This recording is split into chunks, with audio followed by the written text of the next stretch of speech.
une de l'actualité, l'ex-président de l'Assemblée nationale togolaise Fambaré Ouattara Nachamba est décédé ce 15 octobre à l'âge de 75 ans. Le président fort Eswazini Gnassingbé lui a rendu un hommage à travers son compte Twitter. Bonjour à toutes et à tous et merci de nous avoir choisis. C'est l'heure du journal sur le www.direct7.tg. Le Togo a perdu jeudi un grand homme. L'ex-président de l'Assemblée nationale, Fambaré Ouattara Nachamba, a trépassé ce 15 octobre des suites d'une maladie. Selon les informations, l'homme de 75 ans fut professeur de droit à l'université de Lomé. Le chef de l'État fort Eswazini Gnassingbé, à travers un tweet, a rendu hommage à celui qu'il appelle un vaillant et combatif homme d'État. L'Institut national d'assurance maladie, INAM, poursuit ses actions de générosité à l'endroit des populations en vue de lutter efficacement contre le coronavirus. Il a fait don de masques de protection aux personnes âgées de la préfecture de la Koza Akara, notre correspondant Kérim Napo. L'Institut national d'assurance maladie, INAM, joue sa partition dans la lutte contre la propagation de la pandémie du coronavirus. Il a offert ce jeudi 3000 masques réutilisables aux personnes âgées de la préfecture de la Koza. Un geste qui se situe dans le cadre des actions de l'Institut en cette période de crise sanitaire due à la Covid-19. Avoir les masques, ce n'est pas chose aisée. Les masques que nous avons dans les pharmacies, c'est des masques qui ont une durée. Les personnes âgées ne peuvent pas s'en procurer quotidiennement. Donc l'INAM a réfléchi comment faire pour permettre aux personnes âgées de vivre avec cette pandémie sans être contaminées. Voilà ce qui a amené l'INAM à cette initiative qui a produit 3000 masques à l'endroit des personnes âgées de la préfecture de la Koza. Ces masques ont une particularité, c'est des masques que nous appelons masques VIP. C'est des masques lavables. Vous pouvez l'utiliser à double face. Ça veut dire que si une face est peu sale, on peut changer encore la face. C'est des masques qu'on peut utiliser N fois.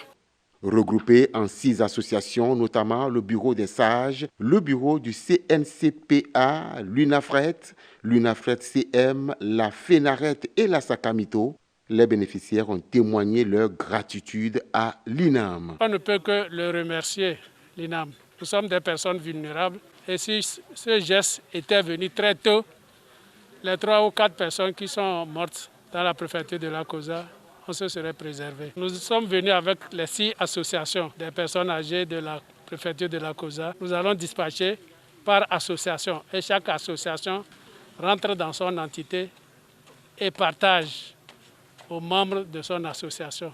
La belle histoire entre l'INAM et les personnes âgées continue donc de s'écrire.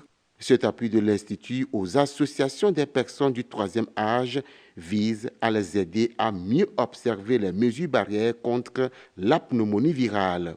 La cérémonie de remise des masques a eu lieu dans les jardins de la préfecture de la Koza.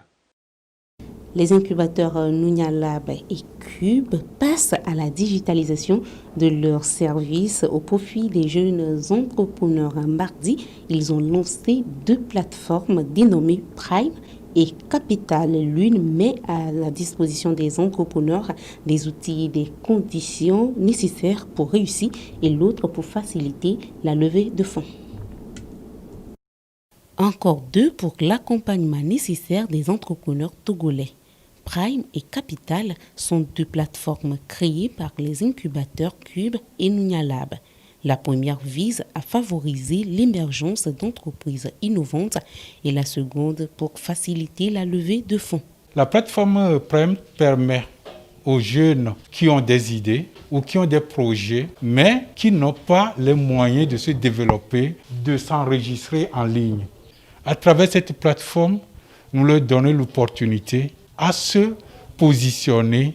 Et vous prenez la plateforme Capital, nous avons beaucoup d'investisseurs internationaux qui sont par exemple des Togolais ou autres qui sont à l'étranger, qui aimeraient investir de manière anonyme ou autre dans des projets. Nous leur donnons l'opportunité de suivre complètement les projets qui sont développés et qui sont à la recherche de fonds. Les 2 plateformes sont pour l'instant opérationnelles pour les incubateurs Cube et Nunya Lab.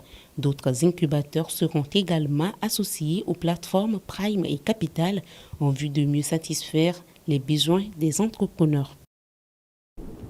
L'association Les Nouvelles Alternatives pour le développement durable en Afrique, NADAF, a organisé cette semaine un atelier multi-acteurs de 2 jours sur la problématique de l'érosion côtière et la situation des victimes. Le but est de travailler en synergie pour améliorer les conditions de vie des victimes. Reportage.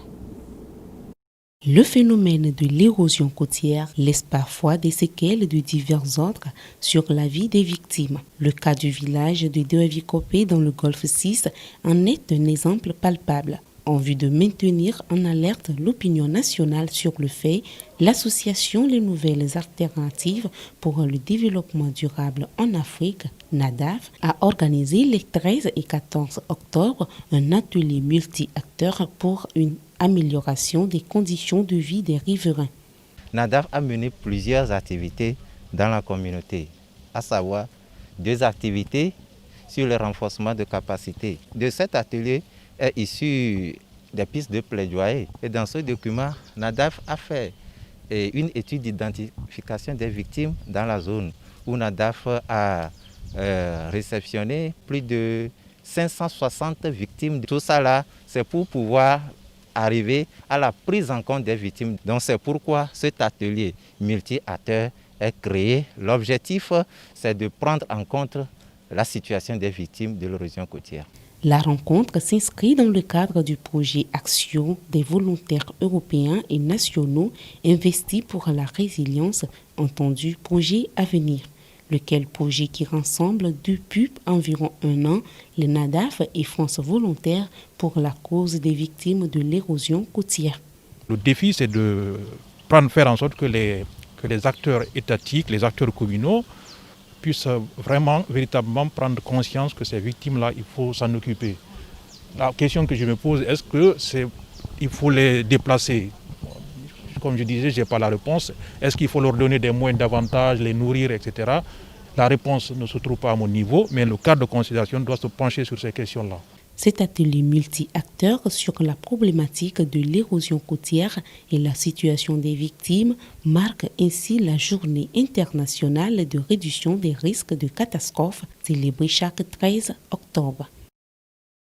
Les résultats du baccalauréat deuxième partie ont été proclamés ce vendredi. Le taux de réussite tournerait autour de 60%.